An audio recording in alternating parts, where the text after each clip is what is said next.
Guys, I want to welcome you to another episode of the Advisory Board podcast. I've got with me Patrick Findaro. Am I saying that right, Patrick?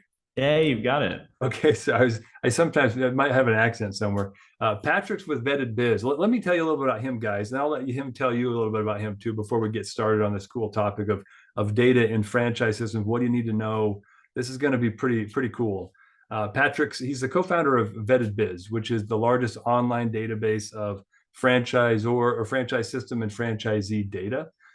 He's also the co-founder of Visa Franchise, helping folks maneuver visas through franchise ownership and among other things. And then he's a hardcore kite surfer. He's landed a 40-foot lift before off a kite surf. Speaks Brazilian Portuguese. Lived down in Brazil. Super cool guy. Married. Has a child. So really cool guy. Patrick, tell us before I go off a little bit and don't do you justice. Tell us a bit more about you and about Vetted Biz. Yeah, no, definitely. So I'm based here in Miami Beach. Been here the last 10 years. Definitely enjoy kite surfing here. And I started a company with my brother 7 years back called Visa Franchise, which we still own and have. I spend most of my time on Vetted Biz. And before that, I worked at JP Morgan. I worked at an information service company. And my brother worked at Restaurant Brands International, which owns Burger King, Popeyes, Tim Hortons, and they just bought Firehouse Sub a few months back. So I had some experience with lending at the financial institution to franchisees, multi-unit franchisees, and then my brother had experience working at one of the largest franchise companies, our Restaurant Brands International, that's publicly traded, and we saw an opportunity to help foreigners move to the US, investing as little as $80,000 to get the E2 investor visa. And we Mm-hmm. thought that franchising made sense. We knew franchising, and we thought it was a soft landing to the United States. That then entrepreneurs could continue to expand the franchise concept, potentially years later put in a day-to-day manager, or they resolve their visa status, they get a green card, and they sell the franchise after some years and move on to something else. Mm-hmm. So we've helped 540 families from about 60 countries with Visa franchise, basically find and analyze franchises that are eligible for the E2 visa and Yeah. are a good fit and have the potential to make a good income for their family. And that's what led to Vetted Biz, where going back 3 years, we realized we had all this data warehoused offline and Excel sheets and kind of antiquated how we were looking up this information, and we're like, hey, let's share this, like let's build this out. So we've invested hundreds of thousands of dollars in building out Vetted Biz, if not over 1 million of our own capital, to build out the data warehousing and updating, cleaning these data sets on franchise brands and franchisees. Mm-hmm. And we share it with the world. I mean, there's a lot of information we share for free. Mm-hmm. We have a YouTube channel, podcast. We have now what I see is the second most popular franchise website, where we produce a ton of content, ton of blogs on all different types of franchises, whether they're very established, like a McDonald's, and how much does McDonald's make, or Mm-hmm. up and coming brands that are growing from 2 units to 10 units or 10 units to 50 units, and talking about their story. That's awesome. Man, yeah. Well, one of the things I've been impressed with, Patrick, and why I thought we should have you on this podcast is there's a lot of data out there, right? Like anyone can go find an FDD randomly and figure out something Yeah. about that brand, but being able to amalgamate the data and then make it accessible online, you guys have got all sorts of deep insights into how the world really works, where a lot of us kind of just we see pieces of it and snapshots of it. But I thought it'd be really powerful to have, guys, the reason he's on the podcast is we're going to talk about data.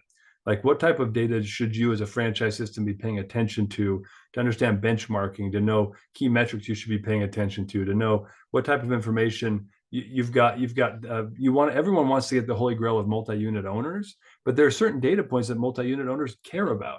And a lot of franchise brands don't know that. So these are all things we're going to cover today. So I'd say, Patrick, why don't we jump in? Let's just talk about benchmarking for a minute. This is and if you don't mind, maybe from your perspective, explain like what is benchmarking? Why does anybody care? And then let's talk about how do you do it effectively within a franchise system. Does that sound all right? Yeah, definitely. So, for those that are in franchise development, at times you have to check your ego and understand that the prospective franchise candidates not just looking at your brand. They might be looking at another 5, 10 brands, Mhm. and there's a lot of information online. There's a lot of great websites out there. Vetted Biz is just one of the websites that covers information on franchising, but there's 10, 15 plus that people are going to get their information on your concept as well as other concepts. So it's better that you know the information about your competitors and how you're positioned, whether that's the royalty that you collect, the franchise fee, if you disclose the average unit volume, the average sales in item 19, how that compares to your competitors. Mhm. It's better that they hear it from you because most candidates, at least the ones you want to work with and are going to be good franchisees, are going to be researching that information anyways. Yeah. So it's better that you offer that to them, or at least in advance and you can already answer those questions. So that's from like a franchise development perspective. And then from a franchise operations perspective, understanding the net unit growth, the failure rate. Is it okay that 5% of your locations are closing every year? Well, it depends on how other franchise brands are doing as well. Like 5%'s okay, 4%'s better, 3%'s better. But if 10% of your franchises are closing every year, or 20% of your franchises are being sold every year, from like an operational standpoint, that's too high churn. That's too big of a failure rate. And your franchise operations are going to suffer, and the folks in finance are going to get upset because the royalty fees that you collect as a franchisor are not going to be growing and not going to be as consistent. So, benchmarking is really important for the president of the brand. That's more, I guess, usually on the more on the operations side, as well as the franchise dev folks that are out there recruiting prospective franchisees to get the right candidates in and be prepared to answer those tough questions. I've been surprised a number of times, Patrick, because I work with a lot of consultants, brokers, FranDev pros, and teams. I've been surprised a few times when I've brought this concept up to them and said, now, you guys do realize when they fill out your lead form, they are looking at least 3 to 5 other brands. And they'll look at me like, nah, just us. Like I can see it in their eyes. And I'm like, nah, it's not you. Like you're great. And I love my clients, but some of them don't realize how competitive the landscape is. And I'm not talking about portal leads. Because now, if they come to your website and fill out your form directly, obviously they've vetted you already, so they're more interested in your brand. But portal leads, it's a whole other world. It's even more messy because the portals, their job is to introduce that lead to as many concepts as they can, so they can sell that lead to as many concepts as they can. Yeah, what, 50 bucks a pop? Yeah, or more, depends on the portal, right? Some a little less, but then they're selling it to more people, right? But I've been on there before where they're automatically assigning me a couple of franchise concepts that I'm interested in, but I didn't check those boxes, right? So people just don't realize how competitive it is. So I'm glad you brought that up because that's just how it works. So you should always assume 3 to 4 brands that they're looking at, probably in your concept. So not understanding benchmarking leaves you at a huge disadvantage. Yeah, and then I mean it's not like you're selling like a one-off good where it's 500 bucks or you're selling a laptop for $1,500. You're selling a license for 5, 10, 20 years, and the average franchisee's going to be a franchisee for 7 years, and they sell it, they close, they go their separate path. Yeah. But you want someone that's pretty well educated and doesn't get like cold feet after they've signed, or the grass is already always green on their side. Ideally, they know what they're getting into. And Mhm. so after they sign that franchise agreement, they're not a pain and they're not complaining about, this other opportunity that someone's doing it this way. Well, they had all the information and they still went with you. Where if you drive a hard sell to an uneducated consumer, that's when you can get into a lot of issues. And I've spoken to franchisees that have gone into litigation and done, bad stuff. Well, I shouldn't say they've done bad stuff with the franchise brand, but major disagreements with the franchise brand. And a big part of it is they didn't know they were getting in a system that they could just make 50K. and they had the expectation they could do 120K and maybe be a multi-unit operator, but that franchise brand does not have really the infrastructure. It's more buy yourself a job type. And that's Mhm. fine if that's what you want and Yeah. that's what you're signing up for. But if someone had a different expectation, perhaps from that franchise development person, and they sign the agreement and they're not meeting that expectation, that's where major issues can occur. And no one wants that. Yeah, agreed. I mean, first, you want somebody in the system that's going to be a great fit culturally and educationally, or at least skill set wise. But you also don't want that mismatched expectation problem. It causes all sorts of headaches. Those are the yeah. Everyone's got them in their system, but the person that they think they know better or they're frustrated from day two, then they're a problem for the next 9 years and Yeah, 363 days. It's tough. It's tough. life's too short for that. I agree. Patrick, so benchmarking, obviously we understand that's critical now. Like we've got to make sure we're doing it to understand the competitive landscape and what we're selling against. Let's talk a little bit about the concept of assessing. um, how do you create a competitive analysis? I guess that's where I wanted to go with that. So benchmarking is great, like understanding what the landscape is like, but then how do you use data to figure out how do I position myself as a franchise brand in this ecosystem with lots of other players? I think about the quick serve restaurant concepts. Good heavens, like there's so many different options out there, pokies and things that are hot right now versus a Burger King, like or fast food, right? Like how do you stand out, and how do you use data to make sure you stand out? Yeah, definitely. I think, if you're a strong brand, be transparent, show that you're a strong brand. And I can think of one franchise ice cream concept that they're emerging concept. They have 10 locations and they'll show the benchmark to their prospective clients with Baskin Robbins average unit volume and other information from FDDs of other brands, Mm-hmm.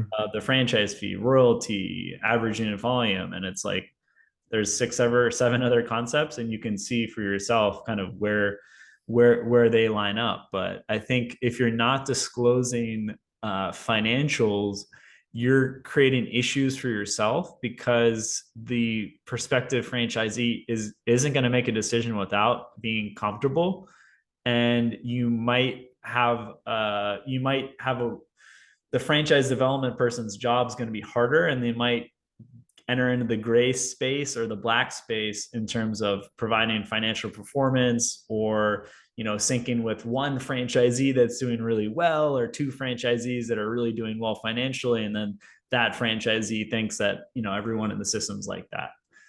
So I think if you have decent numbers, show them, and try not to just show the affiliate stores. Like I hate when franchise brands do that, where, okay, if you're starting out and you only have 5 locations and 4 affiliate, sure, that's fine. But if you have 50, 100 locations and you're still just showing the affiliate stores where the owner has been in the plumbing industry for 15 years, or the owner has been in the flooring industry for 10 years, it's going to be skewed. And that's going to eventually upset the prospective franchisee, especially if the affiliate stores perform like 20-30% higher than the franchise stores, which can Yeah. be true at times and can be even the opposite that we've seen. Yeah. I think transparency is just key, especially focusing on the item 19. Mm-hmm. Yeah, this is true across any sales mechanic, but when you present information, well, let's talk about not sharing your data, right? Because I'm glad Yeah. you brought that up. I've always found that fascinating. If I were to buy a franchise and someone were, and I know enough about it now to know better, but if someone weren't disclosing the financials, I would walk away immediately, unless it was some brand new concept that no one was doing, and there was a reason why they didn't have enough runway. Maybe I'd look at it, but if somebody doesn't disclose data that somebody else discloses, the consumer assumes it means they don't have the data. That's just how the psychologically people perceive that situation. So They don't have the data, or there's a downward trend. Like, it what do you was think bad. Subway started doing when their sales went down? They've yanked their item 19, I don't know, for 5 plus years. Orange Theory with COVID had a down year. There's no item 19 for 2021, 20, and I think 2022, there's no item 19. I'd Yeah. have to check, but that it's disingenuous where you might be showing your item 19 for like 5 years in a row, then all of a sudden there's no item 19, and you're still selling that opportunity as if it was, the opportunity it was 5 years ago. Oh, and by the way, the item 7 numbers, the initial investment amount, the low and high, that's gone up a ton. You can't open the gym for 300K now. It's going to cost you 500K to 1.5 million to open up this gym franchise. Yeah. That's and yeah, I agree with you 100%.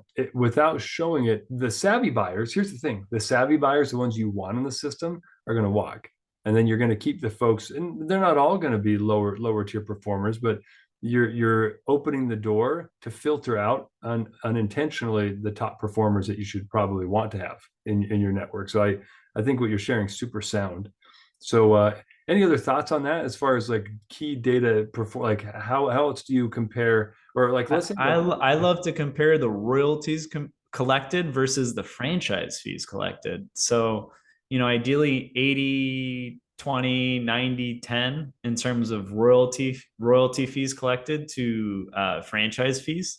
yeah, And it's astonishing that you have some franchise concepts that they've been around now 10 plus years, and they're still making money just selling franchises, or they're still making money on the transfer fees. And their existing franchisees just scraping, just getting by. mhm, And some of these systems have 100, 500 locations, and their model is selling franchises. And as a franchisee, you don't want to be signing up for that. And it can be a short-term thing where you're making more money on the franchise fees, but there needs to be a clear path to the franchisor making money on the royalties, and that being their primary source of income. yeah, I think we should talk about this a little more, just because I've had this conversation. It's not my place, right? I help people automate their sales processes, their franchise sales, whatever, right? But I've talked to brands, especially younger or like emerging brands, and they got it all wrong. And I'll say, just let me tell you, like if you're not living in the black off of your royalties after a certain point, right? You got to be able to live 100% off of that.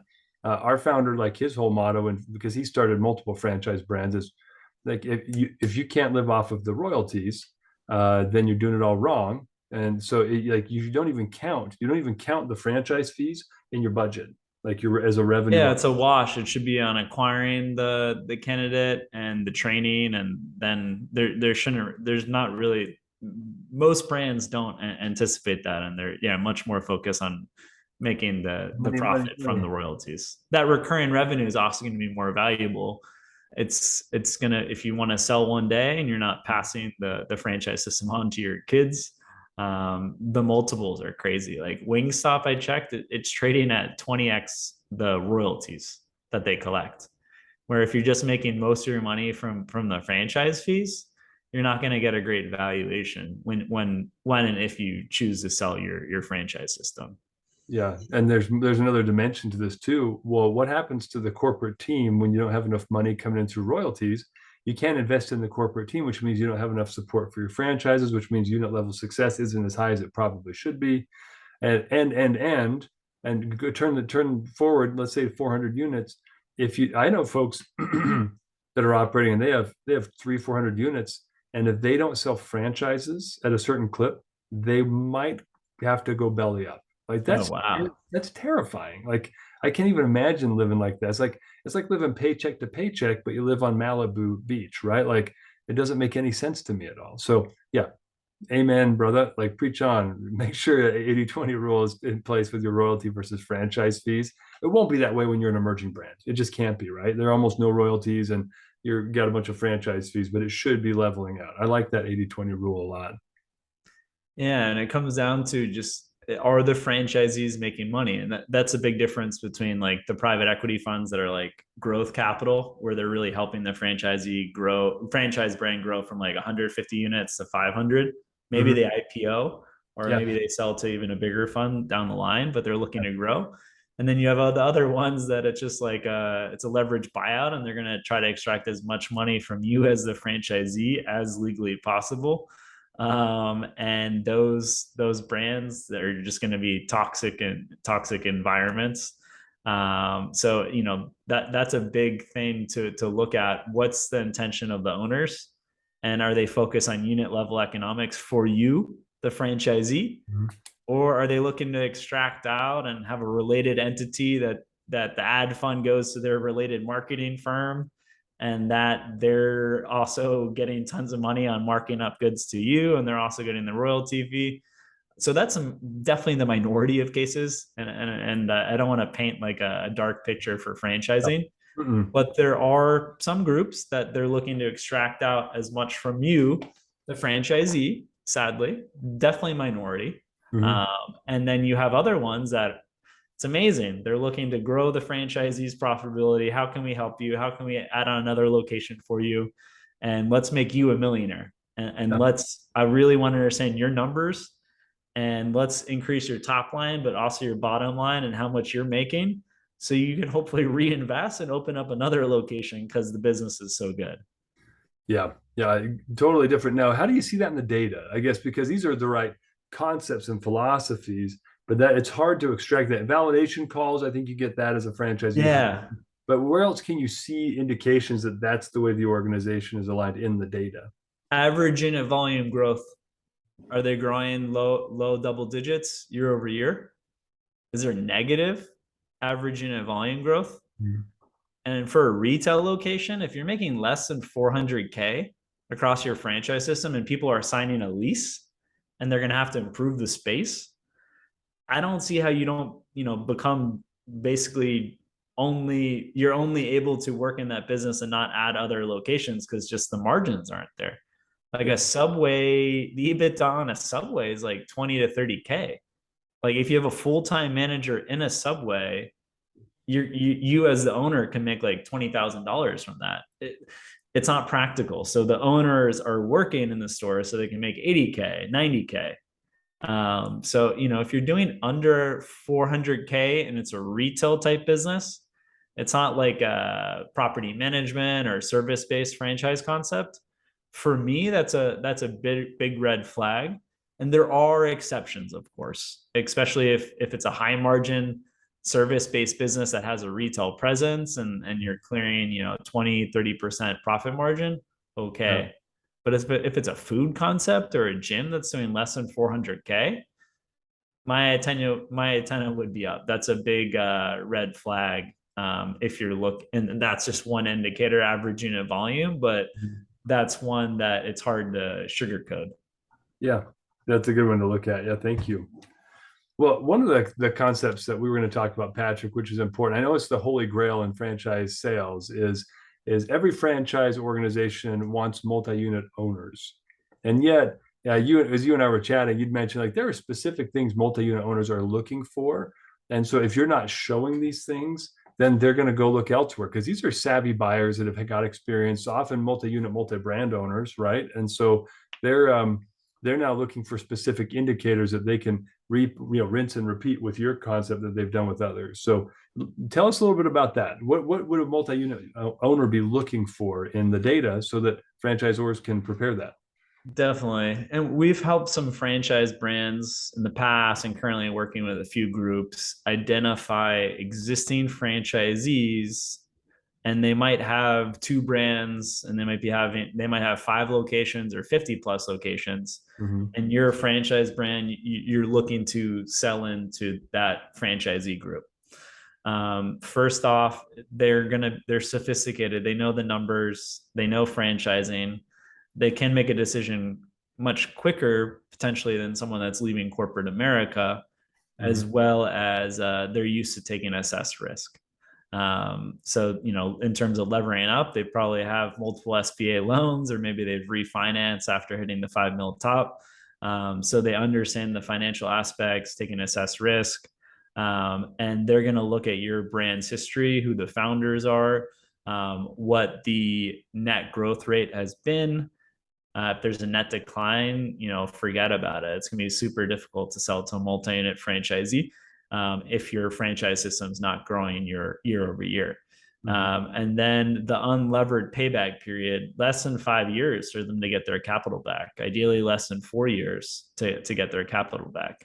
And of course, there are exceptions, like if the multi-unit operators also own the real estate and they're developing the real estate and then selling that to a REIT. okay, great. You know, that's they're making money on the real estate side and the operating business side, but payback period within 4 years, ideally, and the opportunity to really expand in whatever market they're in. So whether they're in New Orleans or Southern California, Denver metropolitan area, you've got to paint a roadmap that they can really own that market and develop 5, 10, 15 locations, and that you're going to support them with growing that, and that you have information in your FDD on the item 19, and it's not you're not just highlighting with your sales material like the top 10% of franchisees in the system, but Mhm. that the average franchisee is making good money and has a strong potential to have a reasonable payback period for the business. So there's Mhm. concepts that have kind of passed their prime. We did a recent report on 40 plus franchises that had more than 500 locations that during Mhm. the last 3 years closed 50 to 3,600 locations. I stand corrected. They had a net loss. So that means they might have still been opening locations, but the loss was so big that they had a decrease in unit count from 50 to 3,600 locations. So that's H&R Block, that is Subway, a lot of big brands. Those franchisees that might be closing down, they might be 40s, 50s, and looking still looking to make money, still looking to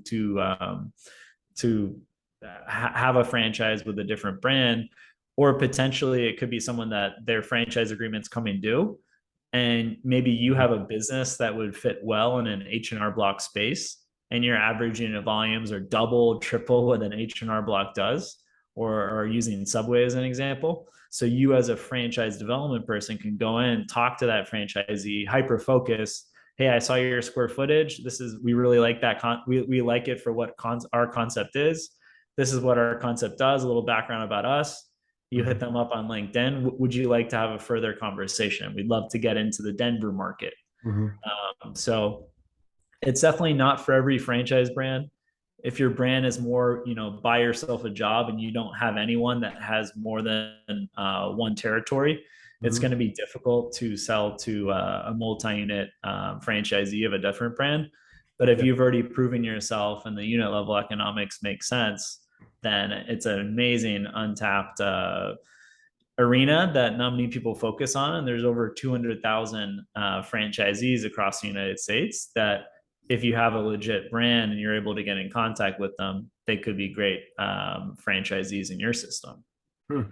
That's interesting. 200. So what is that? 5% of the US population is a franchise owner. Is that right? So you have what, 200,000? So it'd be less. It would be 400 million.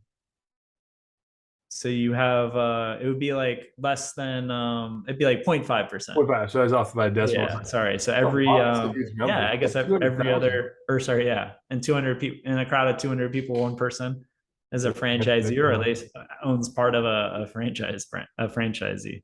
That's pretty cool. I didn't realize the number was quite that high, but it makes sense. There's so many different concepts out there.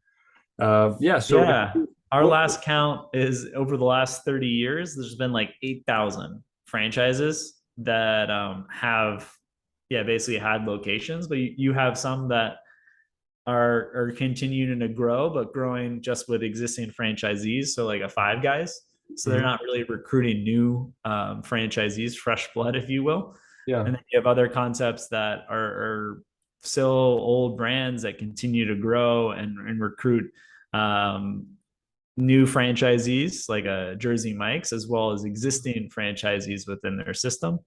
So, in that 8,000, maybe 2,000, 2,500 are still recruiting prospective franchisees that aren't already a franchisee in their system. Yeah.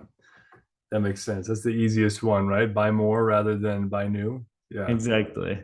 Nice. Well, so let's talk to the franchisors for a minute. So especially emerging brands, because I feel like oftentimes they need the most guidance when it comes to franchise Totally. sales strategy. Well, and everyone's trying to sell them on something, It's true. It's true. I mean, frankly, I talk to a lot of them too. I guess I'm trying to sell them stuff too. Uh, Well, I mean, you give great advice up front, and then your style is more, if they see the value fit, and it's more of a soft sell. But they're getting bombarded by a lot of different parties to basically grow their franchise brand through different ways. right. Yeah, and so you're right. I didn't even think about how busy, how muddy that water must be for them. Let's try to give them some clarity. So if you were to give them 2 points of advice, just two, what would you advise the owner, like a CEO founder of an emerging franchise brand that's trying to really do FranDev? What would you advise him to focus on right now, with respect to managing his data, or what to look at, how to structure things so that he could be successful, or she, as they are developing their franchise concept? So I have no relation with Frank Connect, but they produce an amazing report Uh-huh. on the lead generation of franchises. And I believe they break that down by unit count, but our franchise is growing through lead generation portals, referrals, your existing customers, just your website, franchise brokers, and they do that year over year. So I would Mhm. definitely download. Maybe we want to cut that part out actually. No, no, leave it Yes. in. So Okay. I actually never cut, just so you know, like, so Oh, okay. it's actually, so I love that advice, because they should be aware, of like what other people are Cool. doing. However, I will say, I look at that report and I smile, because we're going to need to start producing our own reports, because Awesome. I have people that outperform the numbers that they report from their system on dead lead rehash campaigns by a factor of two on the conversion rate. So like, their data is a good relative marker. In fact, that's one way to look at a lot of data. It doesn't matter if you're looking at FranConnect data or whatever. They do things that we don't do, and I don't ever want to do, and Yeah. do things that they're not capable of doing. So But I think it's a good like first look. So you see what the trends are. And then yeah, obviously, Dave and your team, you're breaking it down even further where they have like maybe 7 categories of how they dissect where the lead's coming from. yeah, But at least you have an idea of how systems are growing their franchise base, and it's going to depend on what you're selling, but you have an idea of how other franchises are getting franchisees, and then with your advisors you can focus on what the lowest cost acquisition is going to be. yeah, So largely, if you're getting your existing customers to invest in your franchise, great. They love the brand, they know the brand. Just make sure they're well qualified. But yeah, I see a lot of the most successful concepts that's how they got off the ground. Their existing client base, they made it known to them, we're franchising, and they pushed that hard with email campaigns. And it was always we're franchising. yeah. And that's how they got, the first 10 or so, and then family and friends as well. It's much easier Hmm. recruiting people that are already familiar with you on a personal level, Yeah, than getting a stranger to sign a 10-year agreement with you where you don't really know each other. So I think I that's a big thing where just focusing on the lowest customer acquisition costs to save money for yeah. yourself. And a big part of that is going to be your own network. So getting super active on LinkedIn, Facebook, etc. Yeah. And then letting your customers know that you're open for business and you're also licensing your concept. Hmm. It's funny you bring that up. Just this week, I was talking to an emerging brand. They just got their FDD done. They've been a very successful business. They're in the home service sector, and I told them, I said, "Have you guys started messaging your client list? Because they've been in business for like 20 years." And they're like, "No." And I said, that I love what you're saying, because they already know the brand. They're in love with what you do. A lot of them are repeat customers that come back, and let's say it's a painting concept. They get their home painted from you, or something painted every 3 to 5 years. They've got means. A lot of these people, if they're buying, bigger ticket items, you ought to be reaching out to them, but they've already got a brand experience relationship. And so they're the easiest ones to sell on that when they see, unit economics and realize they can afford it. And now it gives them an escape path from corporate America. It's a really smart approach. And friends and family is great. Risky for Thanksgiving dinner sometimes, but Exactly. you can trust them. They're usually regional, so they're within a day's drive. I always tell people that to like try to, if you can, get franchises that are within a day's drive of you, because you want to be able to go see what's going on. You got to make them successful. You've got to. And if you do, then you'll be able to have great item 19s going forward, and also a great culture. That's the other thing I like about clients and family friends. The culture is a lot easier to manage with that group than net new people. Exactly. And then another emerging trend were our franchise brokers, and there's been franchise broker groups for the last 20 years, but their placements are really picking up. And if you have a lean operation, especially if you're just the founder and maybe someone that's junior in your team doing franchise development, Mm-hmm. they can really get you a qualified candidate on a silver platter. You're going to have to pay for it. You're going to have to pay a good amount of your franchise fee for it, but it allows you to focus more on the franchise operations and improving the unit level economics Mm-hmm. than constantly going to trade shows and entertaining people that are very early in the franchise recruitment process, where Yeah. the franchise broker is going to be the one qualifying white glove service, holding the client, holding the prospective franchise candidate Mm-hmm. until they're across the finish line investing in a franchise opportunity if they do proceed to that. And so yeah, those are some of the resources. Is if I were an emerging franchise concept, I would dig into the information that Dave your team provides, as well as some other resources, Mm-hmm. and then just focus on the lowest customer acquisition costs, keeping in mind your time. So the franchise broker, it's going to be a higher cost potentially, probably, Mm-hmm. but when you also account for your time, and maybe as a franchise founder, your hourly rate's $100 an hour, Mm-hmm. or maybe it's $1,000 an hour. So you have to account for your time and your team's time when you compute the customer acquisition cost. Yeah, an interesting thing I've heard some folks doing too. It's kind of a hybrid. There are boutique groups that will do franchise dev for you too, right? So they're almost like they're like small FSOs, like focused FSOs. Some of these guys, they can create a lot of scale, but they can also completely outsource the process for you. So as you're saying, you as the owner, you know how to run the business. You're really good at the unit level operations, probably not good at selling franchises. So I think early on, recognizing what am I really good at, Yeah. and then focusing on that, because if you're not focused on what you're the best at, then you're burning your resources where they shouldn't be spent. So customer acquisition cost, if you've got good marketing in place, I've heard as low as maybe like 12K CAC, but it's normally 15 17ish a lot of times for like Okay. marketing spend. That's one metric I've heard from some of our marketing And partners. what the lifetime value of a franchisee is probably like 200K if you do it right, Yeah, 250.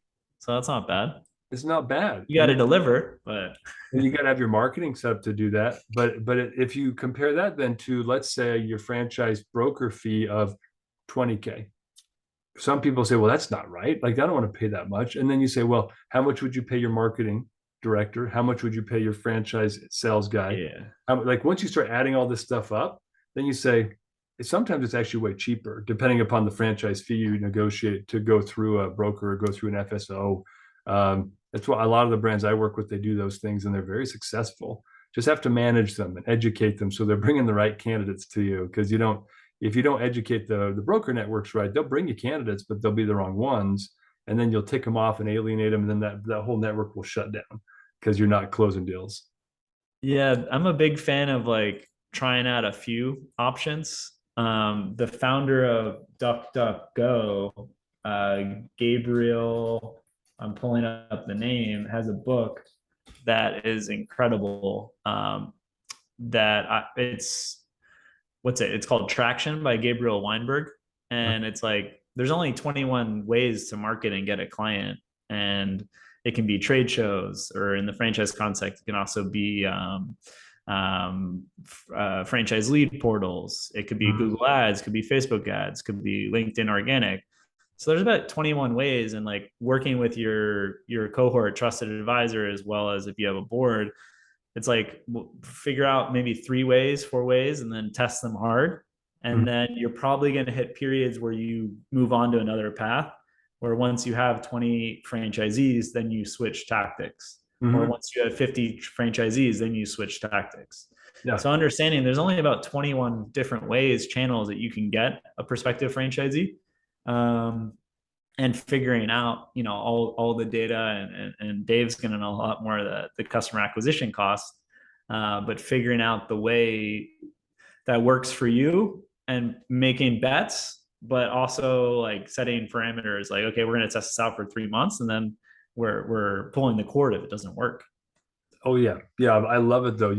I always tell people have 2 to 3 minimums. We're on the same page with our advice of sources for that type of process. If it's a lead source, if you're going to go to portals, do 3 minimum, Yeah, 2, because you have to compare exactly. the two, and then whichever one outperforms the other one, you drop one and you pick up another one. There's always the best performer, and then you drop the one that's not performing and replace it, and then measure it, and you measure it, and you measure it. And eventually, what you find is you're working with the top lead sources for you. And some portals work great for some concepts and not others. Like I would never, if I'm selling a quick serve or a restaurant, I would never use portal leads, only because they're just not. They're usually tend to be on the lower socioeconomic side of people Okay. So they investing. have like 50K to invest, 100K to invest. And Yeah, even if they levered up, they're not going to be able to do a full build out. yeah, and if they did leverage themselves to the teeth, they would be stuck. They wouldn't have the capital to then say, "I want to do something interesting," or "I want to buy another unit." Like it's not, no, not to be disparaging, but that's a Yeah. trend that I see. So just know this is data I'm sure they can get from Vetted Biz too a little bit, and understanding where or Well, what I want to build out further is like the SEO data. Like we have, like I saw Crumble cookies 4 years ago because everyone was visiting, or 3 years ago. Pretty much once we launched the site, I saw all these people were clicking on this Crumble listing. I'm like, what is this concept? And sure enough, it's expanded to, I don't know, 500 plus locations, and they're all over the US. But you had so many people that were just searching, like existing customers of Crumble Cookies that wanted to open up a franchise. So you yeah. had thousands of people a month searching that term. So that's another data point. I want to figure out how to best leverage the SEO search traffic for the actual brand, as Mhm. well as the brand combined with the franchise, because I think it can really show how engaged your existing customers are, or a lot of different factors, and the potential for the brand to really grow.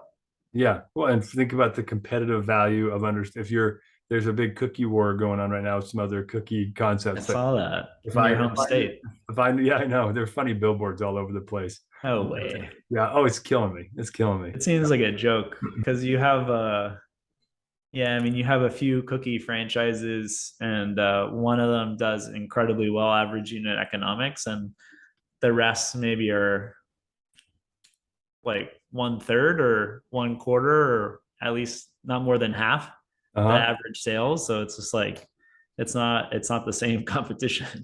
No, And I no, don't think people know that because they don't dig into the numbers like we do.